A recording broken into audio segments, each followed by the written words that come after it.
آزادی دی کہ جی نجی چینل بھی قائم کریں اور آپ جو چاہیں کریں، اس وقت بھی لگا کہ لو بھائی اب تو دلدر دور ہو گئے. تو دیکھتے ہیں کہ یہ کچھ دنوں کی بہار ہے یا یہ نیا پاکستان. اچھا نہیں، ٹیسٹ پتہ کب آئے گا اس کا؟ ٹیسٹ آئے گا جب کوئی سیاسی کرائسس آئے گا یا اپوزیشن کی کوئی مظاہرے ہوں گے یا مارچ ہوگا یا اگر مطلب کوئی سیریس قسم کا، اس وقت پتہ چلے گا کہ کیا یہ 2 دن کی بہاری تھی یا وہ سی ایم جو ہے پنجاب، یہ بڑا انٹرسٹنگ عثمان بزدار، جن کے بارے میں نجی چینل چلا رہے تھے کہ جناب یہ دیکھیں یہ اتنی گاڑیاں ان کے اس میں ہے، یہ تو ہیلی کاپٹر میں جا رہے ہیں. تو اچانک پی ٹی وی پہ بھی چل رہا ہے باقاعدہ 1 2 3 مطلب نیومیرک انہوں نے بھی کر کے لگائے. تو مجھے لگا کہ اچانک نہیں، اور یہ تو مطلب کچھ نہیں ہے ان کی. اگر آپ ٹویٹ دیکھیں اور آج کی ہے یہ نہیں سوری کل کی ٹویٹ ہے، اور پہلے تو میں نے پڑھا تو میں نے کہا یار یہ تو پکی پروپیگنڈا پیس ہے، کیونکہ پہلی لائن کیا ہے، سوشل میڈیا پر وزیر اعلیٰ پنجاب کے چرچے. تو میں نے کہا یار یہ کیا ہے، یہ ہے ڈیمیج کنٹرول، ڈیمیج کنٹرول. لیکن پھر آگے پڑھیں تو میں کیا لکھا ہوا ہے، ڈی پی او پاک پتن کا معاملہ تھما نہیں تھا کہ سرکاری ہیلی کاپٹر کا شروع ہو گیا. It goes on and on. P T V مطلب یہ جب ہم کہتے ہیں جیسے آپ کسی کی جب حمایت کرتے ہیں نا، یہ وہ والے چرچے ہیں. اب یہ کہہ رہے ہیں تحریک انصاف کی حکومت والے کہ جناب ہم جو ہیں دونوں اداروں کو مرج کریں گے اور پیمرا میں سے ای نکال دیں گے، وہ PMRA ہو جائے گا، پاکستان میڈیا ریگولیٹری اتھارٹی. اچھا اس کے نیچے انہوں نے کہا سائبر میڈیا بھی دیں گے. سائبر میڈیا کو اس وقت میرے علم ہے پی ٹی آئی اور وہ دیکھ رہے ہیں FIA. اچھا پی ٹی آئی بھی دیکھ رہا ہے آپ خیال، وہ تو دیکھ تو نہیں رہا، وہ تو مطلب فائر کر رہے ہیں، یوز کر رہے ہیں. تو یہ سائبر میڈیا کو بھی اسی اتھارٹی کے اس میں لے آئیں گے. FIA کا سائبر ونگ الگ دیکھتا ہے. اچھا یہ جو ہے آج میں ابصار عالم کا ایک انٹرویو پڑھ رہا تھا BBC کے اوپر، انہوں نے دیا، انہوں نے کہا یہ ہم بھی یہ سوچ رہے تھے اور ہم نے بھی ایک اسٹڈی کرائی تھی برطانیہ کی طرز پہ. برطانیہ میں پیمرا کی جگہ وہاں ہوتا تھا ایک آف کام جو 800 چینل کو دیکھتا ہے، اور اس کے جو لوگ ہیں وہ ہماری ایگزسٹنگ پیمرا سے کم ہیں جو کہ صرف 40 چینل دیکھ رہی ہے، اور لیکن وہ بہت افیکٹو ہے اور وہ پینلائز بھی کرتے ہیں. مسئلہ وہاں پر آیا 2014 میں جب برطانیہ میں کیبل آپریٹرز کو کون کنٹرول کرتا ہے؟ وہاں کیبل ڈائریکٹ ٹو ہوم ہے سر، آپ ماڈل ہو جائیں، آپ DTH چلتا ہے وہاں پہ. کیا ہو گیا جب پرنٹ میڈیا کی بات آئی تو وہاں پر آپ کو پتہ ہے 2014 میں نیوز آف دا ورلڈ کا فون ہیکنگ اسکینڈل ہوا، بہت مشہور، اور اس پہ جو ہے نیوز آف دا ورلڈ جو 115 سالہ پیپر تھا اس کو بند کیا گیا اور کہا گیا کہ صحافیوں نے اپنی حدود سے تجاوز کیا ہے، لوگوں کے فون انہوں نے ٹیپ کیے ہیں. اور اس کے بعد جو ہے جو پریس کاؤنسل آف کمپلینٹس تھی اس کو ڈس بینڈ کر دیا. انہوں نے کہا کہ جناب یہ جو ہے نا پریس کاؤنسل کے پاس کمپلینٹ گئی تھی، انہوں نے ایکشن نہیں لیا، تو ہم اس کو ڈس بینڈ کر رہے ہیں. ہم نیا ایک ادارہ بنا رہے ہیں، independent press standards organisation IPSO، جو بنا. ابھی تک کچھ جو ہیں اداروں نے، ہاں انڈیا کی بات کر رہے ہیں، انگلینڈ، برطانیہ، UK کی بات کر رہے ہیں، برطانیہ، نیوز آف دا ورلڈ تو وہی تھا نا. ہاں تو پاکستان میں دوبارہ آ جائیں یار ابھی مطلب سر وہی میں صرف آپ کو ادارے کی بات بتاتا کہ انہوں نے IPSO کیا ہے جہاں کمپلینٹس وہ دیکھتے ہیں آن لائن میڈیا، خصوصاً جو فیک نیوز کے حوالے سے ہے نا. تو آپ یہ فواد چودھری کو یہ باتیں بتا رہے ہیں؟ یہ باتیں آپ فواد چودھری کو بتا رہے ہیں؟ نہیں، فواد چودھری کو اس لیے بتا رہا ہوں کیونکہ میری بات ہوئی کچھ انفارمیشن منسٹری کے افسران سے. میں نے کہا جناب یہ ضرور اس کے اوپر بڑا کوئی ورک ہوا ہوگا. انہوں نے کہا جی سانوں ہی نہیں پتا. یہ بس انہوں نے بول دیا. ایک اچھی بات یہ ہے کہ PTV نیشنل کو بقول فواد چودھری PTV سیاست میں بدلا جا رہا ہے، جس میں پارلیمنٹ، صوبائی اسمبلیاں اور پارلیمانی کمیٹیوں کی جو کارروائی ہے وہ عوام کو دکھائی جائے گی. انڈیا میں راجیہ سبھا TV یہی کام کر رہا ہے. میرا خیال ہے یہ بھی ایک اچھا اور ایک چلڈرن چینل کی بات ہو رہی ہے، which I think is a very good idea. کیا کریں گے، بریک لے لیتے ہیں. چلے بریک لے. PTV ہمارا قومی ادارہ ہے. ایک بریک لے لیں بھائی.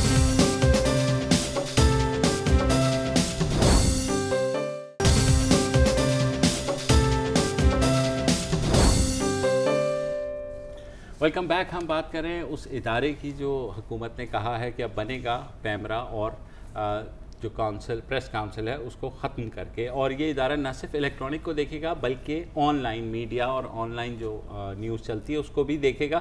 آن لائن کے اوپر پوری دنیا میں آج کل جو ہے ہنگامہ مچا ہوا ہے، کیونکہ آن لائن نیوز جو ہے اس کے بارے میں سب سے زیادہ وہ ہوتا ہے کہ فیک نیوز یہاں سے پھیلتی ہے. اچھا اب اس میں نا تھوڑی سی تمیز بھی کرنے کی ضرورت ہے کہ آن لائن نیوز اور آن لائن پوسٹ میں بھی تو بہت بڑا فرق ہے نا. آئی مین یہاں پر پہلے تو آپ سٹارٹ کریں کہ جو یا جان بوجھ کے یا غلطی سے یا لیک آف کامن سینس سے فیک نیوز آ جاتی ہے. ایک ایسی جھوٹی خبر ہے جس کی بار بار تصدیق کی جاتی ہے لیکن بار بار وہ آ جاتی ہے, اور وہ ہے کہ جی امریکہ نے اعتراف کیا ہے کہ جی ہم نے ہی لیاقت علی خان کو قتل کیا تھا. اور یہ مجھے یاد ہے کہ کوئی 3-4 سال پہلے یہ خبر سرفیس ہوئی تھی, بریکنگ نیوز, اور اس پہ باقاعدہ ٹاک شوز ہوئے تھے and so on and so forth. اب وہ دوبارہ پچھلے سال کی بات ہے, پھر ڈوب جاتی ہے, پھر لاش کی طرح سطح لاش کی طرح بالکل آ جاتی ہے. جیسے اگر آپ کراچی ہاربر جائیں تو جو مچھیاں نہیں ہوتی ہاں بیچاری تیر نہیں رہی ہوتی, فلوٹ کر رہی ہوتی مری ہوئی, وہ ہمارا فیک نیوز مسئلہ پرابلم بھی تقریباً یہی ہے. نیچے بھی جاؤ دوبارہ اوپر آ جاتی ہے. اب پچھلے سال اگین ٹائمز آف اسلام آباد جو اکثر مس لیڈنگ رپورٹس اس پہ آتی ہیں, انہوں نے دوبارہ اس کو اٹھا لیا, اور ابھی ہی پچھلے ہفتے ہی اے پی نے دوبارہ اس کے اوپر پوری فیکٹ چیکنگ کی کہ جی ایسا نہیں ہوا تھا. یہ تو ایک چیز ہے. اب ایک اور جو مسئلہ ہے جو میری نظر میں اس سے ایک بہت زیادہ خطرناک مسئلہ ہے, وہ ہے جو سوشل میڈیا پر جو ڈینجرس فیک نیوز پھیلائی جاتی ہے. اور ڈینجرس سے میرے مطلب ہے جو جان لیوا ثابت ہو سکتی ہے, جیسے لنچنگ والی. بھارت میں تو آپ کو پتا ہے کہ یہ ایک ایپیڈیمک ہے, یہ ایک ایپیڈیمک ہے, اور ڈر اسی بات کا تھا کہ یہ ایپیڈیمک پاکستان میں بھی آ جائے گا, کیونکہ لوگ دیکھیں گے کہ یار اٹ ورکس, اور جو چیز کام کرتی ہے وہ آپ اڈاپٹ کر لیتے ہیں. حال میں ہی فیصلہ آباد گھسیٹا پور میں ایک جھڑپ ہوئی تھی احمدی جماعت کے بیچ میں اور کچھ علاقے کے لوگوں کے بیچ میں, اور اس میں پھر کچھ مذہبی تنظیمیں بھی بیچ میں آ گئی تھیں. اچھا وہاں پر ایشو کہاں سے شروع ہوا؟ ایک اپیرنٹلی ایک ککڑ مرغی سے ایک مسئلہ شروع ہوا کہ یا تو اس کو کسی نے موٹر سائیکل ماری, یا تو وہ کسی کے گھر میں چلی گئی تھی اور وہاں سے اٹھا کے باہر پھینک دی. اور حسب معمول کیونکہ ایک پارٹی احمدی جماعت کی تھی اور کوئی اور تھے, تو پھر یہ مذہبی رنگ ہو گیا. مذہبی رنگ. اچھا اس کی پہلے سے بھی سیٹنگ ہوئی تھی, کیونکہ کافی ٹائم سے وہاں پر تحریک لبیک والے بھی ایکٹیو تھے and so on and so forth, کیونکہ جب بھی اس طرح کا ایشو ہوتا ہے تو لوگ ہمیشہ اپنا فائدہ نکالنے آ جاتے ہیں. اس میں جو ڈفرنٹ تھا اور وہ یہ تھا کہ فیک نیوز کا بھی اس میں جلتی پر تیل کا کردار تھا. اس میں وہاں کے ایک پولیس افسر ہیں, وہ کہتے ہیں کہ جی ہمیں 2 محاذوں پر لڑنا پڑا تھا یہاں پر. ایک تو جو سچویشن بنی ہوئی تھی, اور اگر ہم اس کے نہ سنبھالتے تو ہو سکتا ہے. سوشل میڈیا پہ خبر آئی تھی 6 لوگ ہلاک ہو گئے, یہ کہ احمدیوں نے 6 لوگ قتل کیے, یہ خبر آئی تھی. تو وہ کہہ رہے تھے کہ ایک تو محاذ یہ تھا جو اصل سچویشن تھی, اور دوسرا تھا کہ اور سچویشن کو تو چلو ہم پھر بھی کنٹرول کر سکتے ہیں, لیکن جو سوشل میڈیا پہ چل رہا تھا اس کو ہم کیسے کنٹرول کریں. ہمارے اپنے بندے آ کے ہمیں کہہ رہے کہ جی یہ خبر آئی ہے, کہتے ہیں کہاں سے خبر آئی ہے, آپ تو پولیس والے ہو یار. تو وہ کہتے ہیں کہ جی فیس بک پر ہم نے پڑھی. تو جب بھی اس طرح کی سچویشن ہوتی ہے یہ ہم دیکھ رہے ہیں, اور کافی ٹائم سے یہ دیکھ رہے ہیں, اور آنے والے دنوں میں تو یہ اور بھی بڑھے گا. اب مجھے ڈر لگتا ہے کہ اگر فار ایگزامپل آپ کسی بھی سچویشن میں مین اسٹریم, اچھا اس کو تو کوئی کیمرہ یا کوئی اتھارٹی کنٹرول نہیں کر سکتی. یہ تو انٹرنیشنل مسئلہ ہے نا. امریکہ میں کیا ہوا دیکھیں نا, فیک نیوز کا ٹرمپ کے الیکشنز کے بعد بھی اب فیس بک, گوگل, سب کے سب اس کے اوپر لگے ہوئے کہ کس طریقے سے ہم فیک, اور وہ کہہ رہے ہیں بھائی صاحب ہم نہیں کنٹرول. یار یہ ابھی میں پڑھ رہا تھا کہ فیس بک نے نا پچھلے سال بڑے مطلب دھوم کے ساتھ کہا کہ جی اب ہم بس فیکٹ چیکرز اور ہم تھرڈ پارٹی بھی لیں گے, یہ وہ. تو تھرڈ پارٹی والے کے انٹرویو کر دیتے ہیں, تو کہا یار کوئی کام نہیں ہوا, یہ ایک پبلک ریلیشن سٹنٹ تھا. اچھا یہ مت کہیے گا کہ آپ پی ٹی آئی میں شامل نہیں ہو گئے. میں نے نہیں اس پہ ہم آئیں گے ابھی نا, ایک سیکنڈ پہلے میں آپ کو ایک انگریزی اخبار میں سر وہ اس کی بھی میں آپ کو بیک گراؤنڈ دے دیتا ہوں نا کہ وہ کیسے ہوا تھا. اب اگین فیکٹ چیکرز نے کہا کہ سر معاف کرتے ہیں. انڈیا میں کیا ہے ان لوگوں نے کہ کیونکہ وہاں پر فیک نیوز کا ایک ایپیڈیمک ہے اگین, تو وہاں پر فیکٹ چیکنگ سائٹس بھی بہت ہیں, جیسے بوم لائیو ہو گئی, جیسے آلٹ نیوز ہو گئی, جیسے ایس ایم ہوکس لیئر ہو گئی. بہت اچھا کام کرتے ہیں, ان کے ساتھ پارٹنر کر رہے ہیں. لیکن اب ایک اور نیا مزیدار طریقہ بھی آ گیا ہے لوگوں کو فیک نیوز پھیلانے کا, اور اس کا شکار بنے فیصل واوڈا صاحب. اور یہ بھی میرے خیال عید کے 2-3 روز بعد ہی تھی کہ ایک اسکرین شاٹ آیا اگر یہ اسکرین شاٹ اسکرین پر آ رہا ہے, اتنا ہی ہے یہ اسکرین شاٹ جتنا آپ دیکھ سکتے ہیں, اور اس میں لکھا ہوا تھا کہ Faisal واؤڈا withdrawal Sindh High Court a petition against alleged corruption in Karachi Metropolitan Corporation, کیونکہ فیصل واؤڈا نے اس کے اوپر کیونکہ ان کے ایکشن لیا تھا, تو اس نے کسی نے اس کو یہ دکھائی, تو ظاہر ہے وہ تب گئے, انہوں نے کہا کہ یار یہ اگر یہ اسکرین شاٹس اصل ہے, اور شکر ہے انہوں نے کہا کہ اگر یہ اصل ہے تو میں تو ایکشن لوں گا.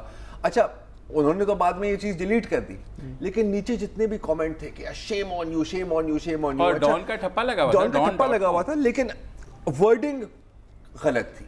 تو ڈان نے بھی بیچاروں نے خبر چھاپی اس کے اوپر کہ سر ہم اس طرح کرتے ہیں, اس طرح نہیں کرتے, کسی نے نہیں, تم پی ٹی آئی کے ممبر ہو یا نہیں؟ اور ہاں یہ بھی, اور میں پی ٹی آئی بھی میں نے جوائن کر لی, اور اس کے بھی میں آپ کو ثبوت دے دیتا ہوں, اور وہ ثبوت دکھائے نا سر, وہ پی ٹی آئی میں شمولیت والا ثبوت. تو یہ دیکھیں, تو ایک ہے ہمارا فہد دیسمکھ, میں نے نہیں بنائی یہ, ایک ہمارے دوست ہے فہد دیسمکھ, تو میری کیونکہ آرگیومنٹ چل رہی تھی سوشل میڈیا پہ, میں کہتا یہ جھوٹ ہے, میں نے کہا آپ گوگل کر لیں, وہ کہتے کہ نہیں ہم نے تو اسکرین شاٹ دیکھا, تو اس نے کہا کہ پھر یہ اسکرین شاٹ بھی دیکھ لیں جی, اور اس میں لکھا ہوا ہے کہ کھوڑو صاحب کہتے ہیں کہ جی ڈان ادارے میں اتنی کرپشن ہے, اور مجھے کیونکہ ہدایت دی جاتی ہے کہ آپ عمران خان کو برا بھلا کہیں, تو میں نہیں اب مان سکتا, اور اب میں سیاست جوائن کر رہا ہوں, میں پی ٹی آئی مانے کہ آج تک مجھے مبارکیں مل رہی ہیں اس کی. اچھا آج تک, مطلب آج تک آزاد صحافی. لیکن اس میں حرج کیا اگر تم پی ٹی آئی جوائن کرو؟ میں کر لوں گا سر, اگر آپ سر اس نے یہ انڈر کور ایران کا ملٹری چیف بنا ہوا ہے, آپ نے وہ نہیں دیکھا ہوا, مطلب کیا ہو گیا؟ ان کو نہیں پتا وہ کتنے کام کرتے ہیں. ایران کا جو ملٹری چیف ہے وہ یہ اکثر جب جاتا ہے نا چھٹیوں پہ تو ایران نکل جاتا ہے. اچھا اب یہ ایک اور جلدی سے میں بتا دوں کہ کچھ ممالک میں قوانین آئے ہیں فیک نیوز کے خلاف, جیسے ملیشیا میں, لیکن مسئلہ اس میں کیا ہے کہ حکومت آپ کو بتائے گی کہ فیک کیا ہے اور ریئل کیا ہے, ٹھیک ہے نا, سو دیر از نو سولوشن ہے, یہی تو نہیں سمجھے تو بریک لے لیں.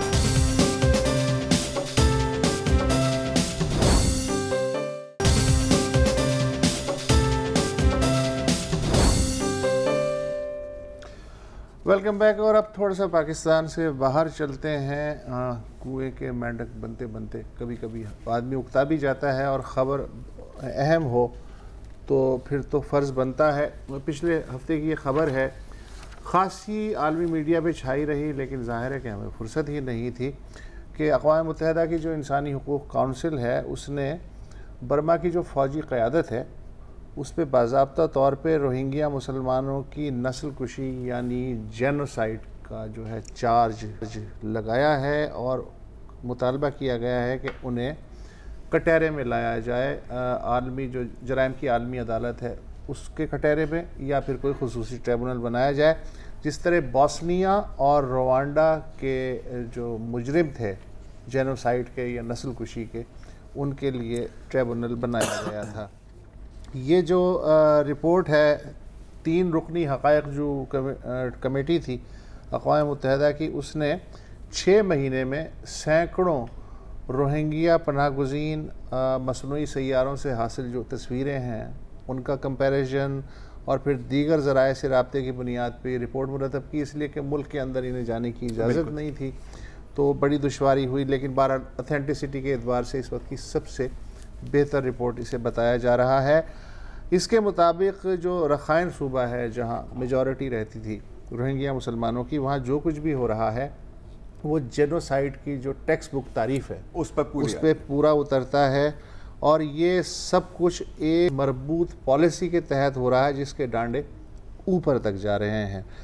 رپورٹ میں جو برما کے کمانڈر ان چیف ہیں جنرل منگ اونگ, ان سمیت 6 جنرلوں پہ جینوسائیڈ کی فرد جرم عائد کرنے کا اشارہ دیا گیا ہے. دیگر 20 ملزم بھی ہیں, ان کی فہرست ابھی اقوام متحدہ نے دراز میں رکھی ہوئی ہے کہ جیسے جیسے اگر یہ قابو پہ آئے تو پھر وہ سامنے آئیں گے نام. رپورٹ میں اس بات پہ دکھ کا اظہار کیا گیا ہے کہ نوبیل انعام یافتہ جو محترمہ آنگ سان سوچی ہیں, برما کی جو سب سے اعلیٰ رہنما ہیں, انہوں نے نسل کشی کے اس معاملے میں نہ اپنی سیاسی اور نہ اخلاقی طاقت اس طرح استعمال کرنے کی کوشش کی جس طرح استعمال کی جانی چاہیے تھی. رپورٹ کے مطابق کم از کم 10,000 افراد جو ہیں روہنگیا اس نسل کشی کا شکار ہوئے ہیں, لیکن خود رپورٹ کہتی ہے کہ یہ تعداد اس لیے کم ہے کہ ہماری میانمار کے علاقوں تک رسائی ہی نہیں ہے تک تو کسی کو بھی نہیں اور دیگر جو بین الاقوامی تنظیمیں ہیں ان کی بھی رسائی نہیں ہے، لہٰذا یہ عدد و شمار گیس ورک تو ہو سکتا ہے، حتمی نہیں ہے، حتمی ظاہر ہو سکتے ہیں زیادہ۔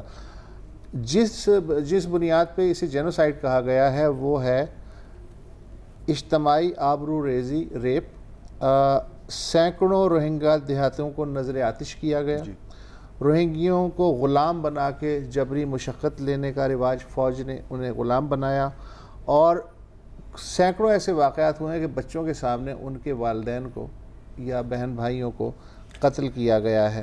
اچھا، حکومت برما نے تحقیقاتی ٹیم سے ظاہر ہے کوئی تعاون نہیں کیا، اور مزے کی بات ہے کہ جس انسانی حقوق کونسل نے یہ رپورٹ بنوائی ہے برما اس وقت اس کا ممبر ہے۔ ہاں جی، دیکھیں چیزیں تو اس حد تک پہنچ گئی تھیں کہ میں انٹرویوز پڑھ رہا تھا اور دیکھ رہا تھا انفیکٹ جو یونیسیف اور یو این نے خود اپلوڈ کی ہیں روہنگیا پناہ گزینوں کی۔ یہ ایک 11 سال کی بچی ہے، وہ اپنی 7 سال کے کزن کے ساتھ خود وہاں سے گئی ہے اکیلی اس پوری ایک مجمع میں۔ والدین دونوں کو باہر ڈالا، اور جو ان کا جو چھوٹا بچہ بیبی تھا، ایک ان کا جو بھائی تھا لڑکی کا، اس کو اٹھا کر آگ میں پھینک دیا۔ اور یہ کوئی ون آف سٹوری نہیں ہے، یہ سسٹمیٹک ہے۔ اچھا، اب سوال یہ ہے کہ کوئی اس کے بارے میں کچھ کرے گا، کیونکہ اس رپورٹ میں بھی یہی ہے کہ ہم یہ ہولوکاسٹ کے بعد ایک جملہ بنا تھا نا، نیور اگین، نیور اگین، بار بار یورپی یونین اور امریکہ نے جو برما کی فوجی جنتا ہے ہنٹا، اس کے خلاف کچھ پابندیاں لگائی ہیں، اور فیس بک نے ان کے سارے پیجز جو ہیں بین کر دیے ہیں۔ اس حد تک تو ہوا، لیکن ان کے جو مین انٹرنیشنل بیکرز ہیں انہوں نے کچھ نہیں۔ چائنا جو ہے وہ سب سے بڑا بیکر ہے اور ویٹو پاور ہے، چونکہ اس کے پاس لہٰذا سلامتی کونسل میں اگر یہ رپورٹ جو ہے سلامتی کونسل میں فرض کریں پیش بھی ہوتی ہے اور اس کے بعد ہی پھر امپلیمنٹ بھی ہوگا، تو وہاں چین کھڑا ہوا ہے۔ اچھا، یہ تو برما کا ذکر ہو گیا۔ یمن کے بارے میں ہم ڈاما ڈول تھے کہ یہ نسل کشی پہ پورا اترتا ہے یا نہیں۔ اقوام متحدہ کی ایک اور فیکٹ فائنڈنگ ٹیم ہے، وہ اس نتیجے پہ پہنچی ہے کہ یمن کی جو جنگ ہے اس میں سعودی قیادت کا جو اتحاد اور حوثی باغی دونوں ہی ایسے جرائم کے مرتکب ہوئے ہیں جن میں سے بعض انسانیت کے خلاف جرائم کی تعریف پہ پورے اترتے ہیں، یعنی شہری ٹھکانوں پہ اندھا دھند فضائی اور زمینی حملے، جنسی جرائم، 8 سال تک عمر کے بچوں کو چائلڈ سولجر بنانا اور جیسے جو واقعات ہیں وہ ہیں۔ اور بقول اقوام متحدہ کہ اس وقت اگر کوئی انسانی سب سے بڑا المیہ ہے کسی خطے اور اس کی پوری آبادی کی شکل میں تو وہ یمن ہے۔ تو یہ بھی ایک امپورٹنٹ ڈیولپمنٹ ہے کہ اقوام متحدہ کا ایک پینل اس نتیجے میں پہنچا ہے کہ یہ بھی کرائمز اگینسٹ ہیومینٹی۔ اچھا، لیکن اس میں تو اکا ہی کچھ نہیں ہونا۔ ہیومن رائٹس کا ممبر وہ تو چیئرمین ہے as a matter of fact. اچھا، اس میں تو بالکل ہی کچھ نہیں ہونا نا، کیونکہ ایک تو بالکل سعودی عربیہ، لیکن سب سے بڑا ان سے اوپر کون ہے؟ امریکہ۔ یہ جو حال میں ہی ایک اسکول بس پر حملہ ہوا تھا اسی مہینے، امریکن میڈ ویپنری پھر بعد میں ملی تھی، تو یو ایس نے کہا تھا کہ جی بالکل ہم تحقیقات کریں گے اور سعودی عربیہ ہماری مدد کریں گی اس تحقیقات میں۔ تو اچھا، ایک اور تنظیم ہے ہیومن رائٹس واچ، اس نے پاکستان کے بارے میں پاکستانی پرائم منسٹر کو ایک خط لکھا، اس کے بعد کیا ہوا ہے میرا خیال ہے وقفے کے بعد اس کی تفصیل بھی ہم بیان کرتے ہیں۔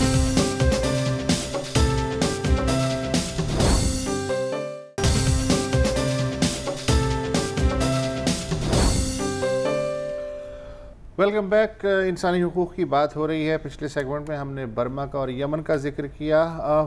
پاکستان کا جہاں تک تعلق ہے تو ایک سرکردہ بین الاقوامی تنظیم ہے ہیومن رائٹس واچ، اس کی جانب سے وزیر اعظم عمران خان کو ایک خط لکھا گیا ہے جس میں کہا گیا ہے کہ نئی حکومت انسانی حقوق کے احترام پہ خصوصی توجہ دے، امتیازی قوانین و پالیسیوں کو بدلا جائے اور مساوی انصاف کے مواقع آسان بنائے جائیں۔ 6 شعبوں پہ خصوصی توجہ دینے کی سفارش کی گئی ہے، جس میں آزادی اظہار، اس کا تحفظ کیا جائے، سول سوسائٹی پہ جو حملے ہیں ان کی حوصلہ شکنی ہونی چاہیے، عقیدے کی آزادی جو ہے اس کو یقینی بنایا جائے، خواتین اور بچیوں کو جو درپیش تشدد ہے اس کا کچھ کیا جائے کہ اس کو کیسے روکا جا سکتا ہے، تعلیم تک سب کی مساوی رسائی ہونی چاہیے، سزائے موت پہ جو پہلے پابندی تھی اس کو دوبارہ بحال کیا جائے، اور انسداد دہشت گردی کے اقدامات اور آپریشنز کے دوران عام شہریوں کی جان و مال کا تحفظ جو ہے اس کو بہتر اور یقینی بنایا جائے۔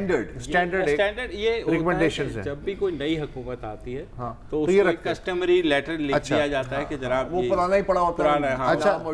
اچھا پھر ظاہر ہے کہ اس کی ذمہ داری یہ، چونکہ ہیومن رائٹس واچ کا نے خط لکھا تھا، اس کی ذمہ داری انسانی حقوق کی وزارت کے جو بھی قلمدان کے وہ ہیں باس ان پہ آتی تھی، تو شیریں مزاری وزیر ہیں انسانی حقوق، انہوں نے اپنا رد عمل ظاہر کیا کہ نئی حکومت شہریوں کو حاصل تمام انسانی حقوق کا آئین کے تحت تحفظ کرنے پہ کاربند ہے، ٹھیک ہے، اچھی بات ہے، اور اس سلسلے میں بین الاقوامی معاہدوں کے تحت اپنی ذمہ داریوں سے بھی آگاہ ہے، لہٰذا حکومت کو اس بارے میں کسی جانب سے یاد دہانی کی ضرورت نہیں۔ اب یہاں سے پارا چڑھنا شروع ہوا۔ بقول Shireen Mazari, human rights watch کا دعویٰ ہے کہ وہ اب اس کا کوئی لینا دینا نہیں ہے نا جو خط لکھا ہے ہیومن رائٹس واچ نے۔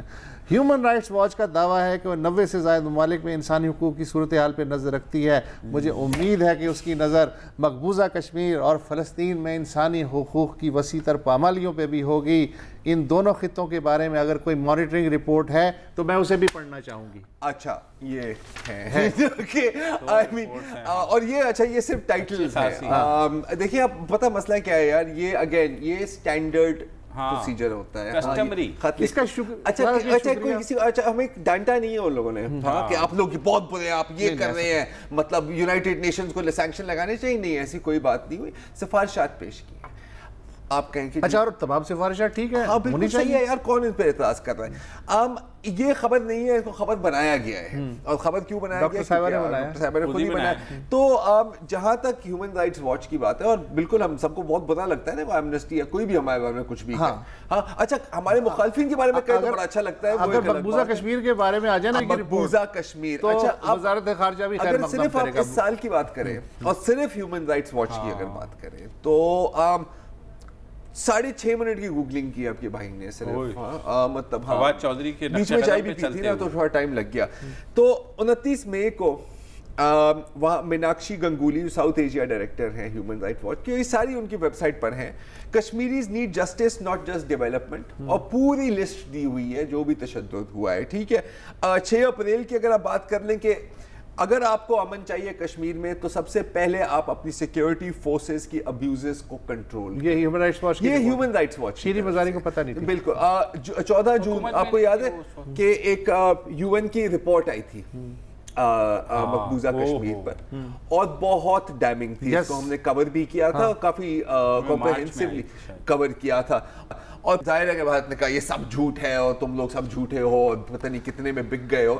تو اس پہ بھی ہیومن رائٹس واچ نے ایک بہت اسٹرانگ رپورٹ آرٹیکل لکھا تھا جس میں کہا تھا کہ you have to act on this, اور سب سے زیادہ جو مسئلہ ہے کہ ظلم اور تشدد نارم بن گیا ہے وہاں، آپ کی سیکیورٹی فورسز، اور فلسطین پہ بھی کچھ کہا، فلسطین پہ اچھا یہ تو سب کو چھوڑ دیں سر، ایک ہے ریپ ان کشمیر پہ رپورٹ، اٹ از 25 پیجز، 1990 سے لے کے آج تک ڈیٹیلڈ کوریج ہے، یہ ساری چیزیں ود ان 5 منٹس آپ ہیومن رائٹس واچ، ہاں لیکن وہ شیریں مزاری صاحبہ کہہ رہی تھی اگر کوئی ہو تو۔ اچھا اور جہاں تک فلسطین کی بات ہے، میرے پاس صرف 1.5 منٹ بچ گئے تھے، تو 1.5 منٹ میں 4 رپورٹیں نکلی ہیں صرف، ٹھیک ہے، ہیومن رائٹس واچ کی، کہ غازہ میں جو قتل و غارت ہو رہی ہے وہ نہ صرف غیر قانونی ہے بلکہ ڈیلیبریٹ ہے، کیلکولیٹڈ ہے۔ مطلب شیریں مزاری یہ کہہ رہی تھی وہ بھی تو ہیں، ہاں وہ بھی تو، اچھا بھائی آپ سے یہ نہیں کہا گیا، آپ کو کوئی ضرورت نہیں ہے۔ مسئلہ مجھے صرف سرپرائز یہ ہوا کہ شیریں مزاری پچھلے تقریباً 7-8 سال سے انسٹیٹیوٹ آف اسٹریٹجک اسٹڈیز کو ہیڈ کر رہی ہیں، جس میں پورا دنیا کو بھی دیکھا جاتا ہے، ساری چیزیں بھی دیکھی جاتی ہیں، ان کے علم میں ہونا چاہیے تھا، مجھے ان کا ریئیکشن کچھ سمجھ نہیں آیا۔ نہیں اب دیکھیں، اب مجھے جو جس چیز سے میں خیال ہے ان سب کو، کیونکہ ابھی حکومت میں تھوڑا مطالعہ کرنا چاہیے کہ لوگ پرووک کرنے کی کوشش کریں۔ اچھا دوسری بات یہ ہے کہ جو اوریجنل رپورٹ ہے وہ خبر نہیں بنے گی, آپ کا ریاکشن خبر بنے گا. انٹرنیشنل فورم پہ جو سب سے زیادہ جو پاکستان کی ویکنس ہے نا, جو میں نے جنیوا میں خود پرسنلی دیکھا ہیومن رائٹس کونسل کے اجلاس میں, وہ جو جبری گمشدگی ہے نا, اس پہ وہ پکڑ لیتے ہیں کہ صاحب اس کے بارے میں کیا ہے. بالکل. اب مسئلہ یہ ہے کہ آپ ڈیفینڈ کرتے رہیں. وہ ایک سوال پوچھتے ہیں جس کا آپ کے پاس کوئی جواب نہیں ہوتا, کہتے ہیں کہ ٹھیک ہے جی ہم نے مان لیا کہ آپ کے ہاں ریاست کچھ نہیں کر رہی, لوگوں کو غائب نہیں کر رہی, تو پھر آپ جو جبری گمشدگیوں کے خلاف عالمی کنونشن ہے اس کی توثیق کیوں نہیں کر رہے. یہاں کوئی ہمارے پاس ایک تھوڑی سی ایک اچھی خبر ہے کہ جسٹس جاوید اقبال نے ابھی وہ senate committee on human rights کے سامنے کہا تھا کہ جی صرف آپ کالی پٹیاں باندھ کے نہ بیٹھا کریں, آپ کوئی قانون سازی بھی کریں. تو ایک پروپوزل دیا گیا ہے منسٹری آف ہیومن رائٹس کو کہ آپ ایک قانون لائیں جس میں جبری گمشدگیوں کو باقاعدہ غیر جرم قرار کرمینلائز کریں. نئے پاکستان میں تو یہ, لیکن یہ خبر نہیں بنے گی, وہ ریاکشن جو ہے نا وہ خبر بنے گا. تو اتنے وقت میں اتنی بات ہو سکتی تھی. کل پھر ملاقات ہوگی, اجازت دیجیے, خدا حافظ.